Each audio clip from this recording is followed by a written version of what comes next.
two common mistakes I've noticed when teaching Qigong one-on-one. One is that people tend to want to stretch when they're doing the flow. So the flow at the end of a Qigong practice, especially in the Holden Qigong that I teach, people tend to want to really stretch into those more. And the goal of a flow is really to relax, to drop in and let go, and to move with effortless power. That's why I call my brand of Qigong effortless Qigong, or my teaching of Qigong effortless Qigong. So yeah, when you're doing a flow, don't worry about stretching so much. In the early parts of a Qigong practice, yeah, we are going to stretch because you want to stretch as part of the wood element that makes for a healthy, balanced Qigong exercise. But at the end, when you're flowing, really try to soften through your body.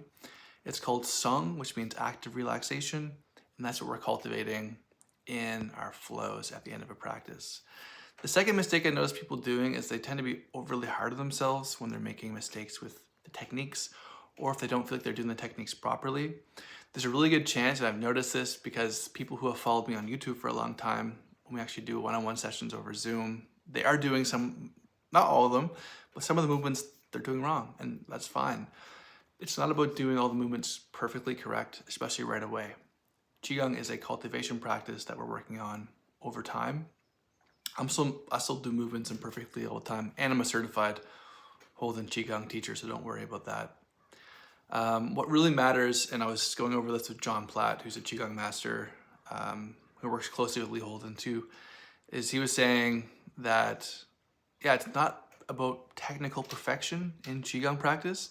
It's really about the Neigong and the energy. So focus more on that, more on cultivating the relaxation, the energy flow, strengthening your energy, and less about technical perfection. Now, at the same time, doing the movements properly, when you get corrected, especially when you're working with a teacher, you'll notice the benefits of doing the techniques properly. Like, there's a reason why people are doing the movements the way they're doing them. So don't stress about it, have fun. It's about showing up on a regular basis, moving your body, stretching, breathing, and having fun. That's what Qigong practice to me is about. But yeah, keep enjoying your Qigong practice. Thank you so much for practicing with me here at Effortless Qigong, and I'll see you in my next routine. Peace.